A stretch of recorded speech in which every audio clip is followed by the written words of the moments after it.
भाई मस्टैंग बहुत बिकती है सेकंड हैंड। अब तो खत्म ही हो गई मार्केट उस गाड़ी की। बट अभी कह रहे थे कि भी फिर से लॉन्च होगी एक नया जो बचे कुछ है। वो इंडिया में नहीं आएगा अभी। इनका इंडिया में चल क्या रहा है इनको खुद ही नहीं पता। एम्प्लॉयज़ भी जो पुराने थे 10-10 साल पुराने एम्प्लॉयज़ वो भी धीरे धीरे मूव इन कर गए हैं, मूव आउट कर गए हैं कंपनी से। इनका बेसिकली क्या है ना, एक टेक फर्म है फोर्ड की, जो इनका चेन्नई में जो ऑफिस है वहाँ पे पूरा सॉफ्टवेयर बनाते हैं लोग। इंडिया में कैसे लाएंगे, अभी जो यूएस वाली चल रही है ये ट्रीटी टैक्स की, अगर यहाँ पे कम हो जाता है 10% हो जाता है यूएस के साथ में, तो हो सकता है ये सीबी यूनिट्स को बाहर से ले आए। बट इंडिया में मुझे नहीं लगता कि बनाएंगे कभी। इंडियन रोड्स भी उस हिसाब से नहीं है ना कि नीची बहुत है गाड़ियाँ। मस्टैंग के लिए तो चलो वो लैम्बोर्गिनी चली रही है तो मस्टैंग भी चलती रहेगी, बट आएगी नहीं आएगी वेट अगर कर रहे हो तो वो बेवकूफ़ी है। भाई आप इतनी कार रिव्यूज़ करते हो और आप पॉजिटिव नेगेटिव सब बताते हो किसी भी ब्रांड का, तो आपको ब्रांड पैसे ऑफर करती है कि भाई नेगेटिव नहीं बताना, ये पॉइंटर्स बता दो मेरी गाड़ी के, क्योंकि लोग आपकी वीडियोस देख के गाड़ी लेने जाते हैं और हमने भी काफ़ी वीडियोस आपकी देखी हैं। तो फिर आपको ब्रांड्स पैसा ऑफर करती हैं और आप करते हो ऐसा कि नेगेटिविटी छुपा ली उनकी? ना ऐसा ब्रांड कभी नहीं करता। अच्छा ब्रांड कभी नहीं करता। जो कुछ ऐसे ब्रांड थे जो करते थे वो बंद होने के कगार पे हैं। पहली बात मतलब वो आना सामने ही घूम फिर गया, जैसे करोगे ना ब्रांड अगर कर भी रहा है, मानो मैं अगर ऐसा नेगेटिव छुपा भी रहा हूँ तो तुम इतने बेवकूफ़ तो नहीं हो कि सिर्फ गौरव का वीडियो देखोगे, तुम इनका भी देखोगे, तुम उनका भी देखोगे। और अगर 4 लोग सेम चीज़ें हाईलाइट कर रहे हैं नेगेटिव और मैं नहीं कर रहा, तो मतलब कहीं ना कहीं मेरी क्रेडिबिलिटी के ऊपर सवाल उठ गया ना। तो कोई भी क्रिएटर, जो पुराना क्रिएटर, अच्छा क्रिएटर, कभी ऐसा नहीं करता कि पैसे लेके कुछ नेगेटिव या पॉजिटिव। हाँ, हम ब्रांडेड कंटेंट करते हैं तो प्रॉपर उस पर ब्रांडेड कंटेंट लिखा आता है, और वो इस तरह के कंटेंट होते हैं जिसमें आप गाड़ी लेकर कहीं लॉन्ग ड्राइव पर चले गए, अपना एक्सपीरियंस शेयर कर दिया आपने, इस तरह के कंटेंट्स होते हैं वो। या रील वगैरह हो गया, या जैसे मैं कई बार कवरेज का ही ले लेता हूँ कि सर हम 5 रील्स 4 रील्स हम डालेंगे, कवरेज का हमारा पैसा है, जो एक फीस एक तरह की, वो हम चार्ज कर लेते हैं। कितने पैसे मिलते हैं भाई, ये भी बताइए तो भाई, रिवील कर दो भाई ना। कुछ भी मतलब 15-20 तक, ऐसा नहीं कि 15-20 ही मिलेगा, 15-20 तक भी चला जाता है। 5, 5.5, 6 से शुरू हो जाता है रील को, और वीडियोस का 10-12 लाख के आसपास भी हो जाता है। पर जैसे ये लग्जरी ब्रांड्स होते हैं, ये लोग भी अप्रोच करते हैं मार्केटिंग के लिए? लग्जरी वाले नहीं करते। लग्जरी वाले करते हैं थोड़ा बहुत, प्रिंट के साथ में ज़्यादा करते हैं वो, क्योंकि उसमें बड़ी बड़ी एड्स जाती हैं प्रिंट मैगजीन्स के अंदर। जैसे आपकी वेबसाइट भी है, तो वेबसाइट के लिए करते हैं वो लोग? वेबसाइट आर्टिकल्स कर दो और नहीं, वेबसाइट लग्जरी कार ब्रांड बहुत रेयर वो करते नहीं है ज़्यादा। उनका ज़्यादा पैसा खर्च हो जाता है मार्केटिंग का, शोशाबाजी में। ठीक है, फैशन शो हो रहे हैं या प्रिंट में जा रहे हैं या न्यूज़पेपर में ऐड आ रही है, तो उनका वहाँ खर्चा हो जाता है। और उनको लगता नहीं कि यार, मतलब फैक्ट में बताऊँ ना, लग्जरी कार का कोई रिव्यू देखकर मुझे नहीं लगता कि वो अपना डिसीजन लेता है। लग्जरी कार वाला कस्टमर है, उसको ई क्लास लेनी है, ई क्लास ही लेगा, वो बुक करवा देगा। हो सकता है वैसे कभी वीडियो देख ली या वो वाली देख ली, यार पैसा नहीं अपने पास पर गाड़ी तो देख ले कैसी है। आज अगर हम कोई रोल्स रॉयस का अगर हम देख रहे हैं वीडियो और उसमें 1 मिलियन व्यू आ रखे हैं, तो आपको लगता है उसमें 1 मिलियन गाड़ियाँ बिकेंगी या 1000 भी बिकेंगी? हो सकता है एक ही गाड़ी बिके, बाकी 9,99,000 हमारे जैसे ही हैं कि यार देख तो ले गाड़ी के अंदर है क्या। हम हो सकता है कल जाके अपने को चैनल बनाना पड़े। ऐसा जैगवार ने किया था अभी, जो उन्होंने नया कॉन्सेप्ट लॉन्च किया था, उन्होंने मॉडलिंग शो टाइप। भाई बहुत गालियाँ खाई हैं उन्होंने। सबसे पहले तो उन्होंने वो लोगो चेंज कर दिया, जो ब्रांड लोगो था, इतना था वो ठीक है। उससे बढ़िया हमारे उनका है जैकोर वालों का, जो बाथरूम की फिटिंग अच्छा लग रहा था उनका, ज़्यादा बढ़िया लग रहा था। दूसरा वो कॉन्सेप्ट्स दिखाएं कि हम ऐसा लाएंगे वैसा लाएंगे, समझ नहीं आया करना क्या चाह रहे हैं वो लोग, तो वो इसलिए गालियाँ भी। तो वैसे अभी कुछ न्यूज़ है उसकी रिलीज़ को लेके गाड़ियों की इंडिया में? नई डिजाइनिंग लैंग्वेज है, आने वाली गाड़ियों में वो थोड़ा सा जो कॉन्सेप्ट के अंदर दिखाई हैं चीज़ें, उनको फॉलो करेंगे। तो अभी रिलीज अभी बहुत टाइम है, अभी बहुत 2 साल 3 साल 4 साल लग जाएंगे चीज़ों को आने में। और ईवी के ऊपर भी वो फोकस कर रहे हैं कि हम ईवी के अंदर भी अब आएंगे। भाई फ्यूचर आपको इंडिया का क्या लग रहा है? क्योंकि अभी डीजल को लेके, पेट्रोल को लेके बहुत पॉलिसीज़ बन रही हैं, और जैसा हम देख रहे थे कि आजकल जैसे हमारे यहाँ ट्रैवलर्स बहुत आते हैं, तो वो बता रहे थे चाइना में जैसे उनका जो मेन पॉल्यूटेड शहर था बीजिंग, वहाँ पर अब सिर्फ ईवी दिखती है और AQI बहुत कंट्रोल हो गया। तो इंडिया में भी ऐसी पॉलिसीज़ कह रहे हैं कि डीजल बिल्कुल बंद ही कर देंगे, तो आपको लग रहा है? डीजल तो बंद करेंगे, बट सॉल्यूशन नहीं है ईवी। प्लग इन हाइब्रिड जो है ना, हाइब्रिड और प्लग इन हाइब्रिड, वो एक अच्छा सॉल्यूशन है।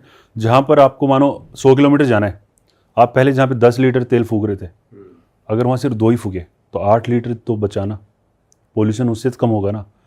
और प्लग इन हाइब्रिड में क्या है कि अगर आप बहुत ज़्यादा इमरजेंसी में हैं तभी आप पेट्रोल पर जाएंगे।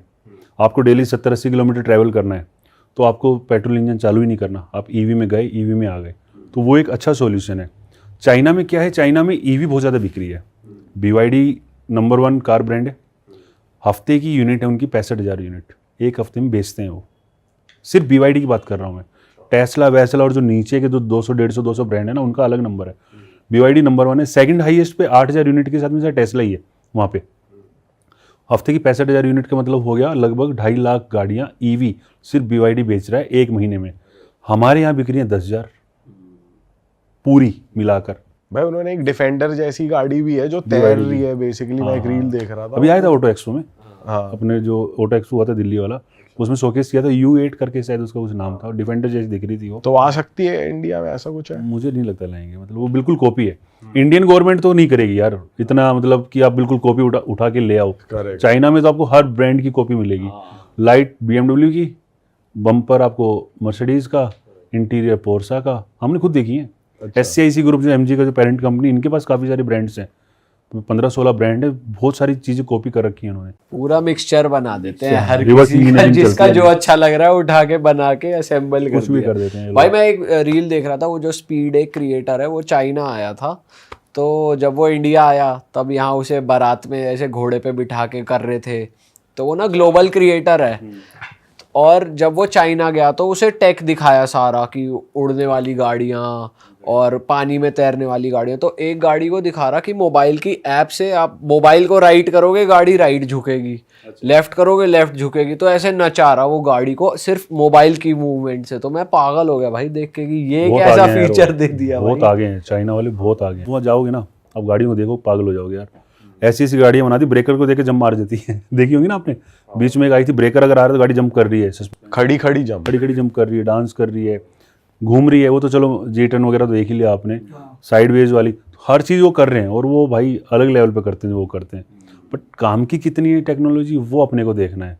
इंडिया में आपको काम वाले ही मिलेंगी, जो सबसे बिना काम की चीज़ है वो सनरूफ है। ठीक है, कहीं काम नहीं आती अपने को यार। इंडिया में बेसिकली लोगों को नीड के लिए लेनी है, शौक के लिए नहीं लेनी चीज़। इंडिया में ये है कि भाई अपना खर्चा मिनिमम से मिनिमम खर्चा हो और अपना काम चलता रहे। वहाँ पे लोग इससे थोड़ा आगे हो गए कि काम तो चला ही लो और टेक भी ले लो, ये भी ले लो। इंडिया में ना लोग वैल्यू ढूंढते हैं कि यार मैं जो पैसा दे रहा हूँ उस पैसे में मुझे क्या वैल्यू मिल रही है। और काफ़ी सारे कार मैन्युफैक्चरर्स ऐसे भी रहे हैं जो समझने में फेल हो गए कि इंडियंस को क्या चाहिए। उनको लगा इंडियंस को सस्ती गाड़ियाँ चाहिए, रेनो लाया क्विड, बोले सस्ती गाड़ी चाहिए, दिखने में अच्छी थी, क्वालिटी के नाम पे कुछ नहीं था गाड़ी के अंदर, इंजन के नाम पे कोई क्वालिटी नहीं थी। उनको लगा यार इनको एक ऑल्टो के राइवल में हम अच्छी दिखने वाली गाड़ी दे दें। शुरू में लोगों ने खरीद भी ली। जब गाड़ी पुरानी हुई, जब माउथ टू माउथ बिकती है ना यार, आपने बताया गाड़ी कैसी है, बहुत अच्छी गाड़ी है, मैं ले लूँगा। आपसे मैं पूछूंगा 2 साल बाद गाड़ी कैसी, बोला यार कबाड़ है, मत लियो। इसकी वजह से कुछ सारे ब्रांड ऐसे हैं जो फेल हुए हैं मार्केट को रीड करने में। अब निशान है, काफ़ी बड़ा नाम है यार, मतलब UAE वगैरह जाओगे, दुबई वगैरह जाओगे, भाई सब वो गाड़ियाँ चल रही हैं। इंडिया में क्या चल रहा है? कुछ नहीं। मैग्नाइट कौन सी गाड़ी है भाई? ये ग्लोबल गाड़ी नहीं है। इंडिया में R&D करी है आपने, इंडिया में बनाई है, इतने 5 लाख में आपने गाड़ी बना के दे दी। अरे आपका जो DNA था उसको आपने फॉलो नहीं किया, इसलिए तो आज डेड हुए आप। भाई वॉल्वो भी काफी स्ट्रगल कर रहा है अभी फिलहाल मार्केट में। वोल्वो जब से बिका है, जब से चाइनीज़ लोगों ने ख़रीदा है, तो उससे ऊपर उन्होंने अपना ब्रांड बना दिया। जो उसका पेरेंट है अभी वोल्वो का, उन्होंने अपना खुद का भी ब्रांड लॉन्च कर दिया। उसको ज़्यादा वो कर रहे हैं कि हमें यार ये वाला ब्रांड पुश करना है, और वोल्वो की तरफ कहीं ना कहीं ध्यान उनका भटका है। और इंडिया में क्या डीलरशिप्स धीरे धीरे बंद भी हो गई हैं, काफ़ी सारी डीलरशिप बंद हो गई हैं, और मॉडल्स को चेंज नहीं करा। XC90 कब आई थी? 2015 में आई थी नई वाली, सेम है 2015 में जो आई थी। अभी बम्पर चेंज करके उन्होंने स्क्रीन साइज थोड़ी बढ़ा के वही वापस। अरे 10 साल 11 साल हो गए, जनरेशन चेंज हो जाना चाहिए, तब तक हुआ ही नहीं, और इसलिए लैग कर रहे हैं। Hyundai क्या करता है, 4 साल में गाड़ियों को बदल देता है भाई, 5 साल में बदल देता है, वरना बिक्री है, अच्छी बिक्री है, भले ही बदलो। वरना भाई बढ़िया ब्लेड बना दी, बिल्कुल जैसे मस्टैंग आती थी पुरानी, पूरी वैसा कर दिया। भले ही कम बिक्री है, बट उनको जनरेशन चेंज करना है तो करना है। क्रेटा के कितने चेंज हो चुके? पहली क्रेटा आई 2015 में, फिर दूसरी आई, अब तीसरी आई है, कितने चेंज हुए हैं?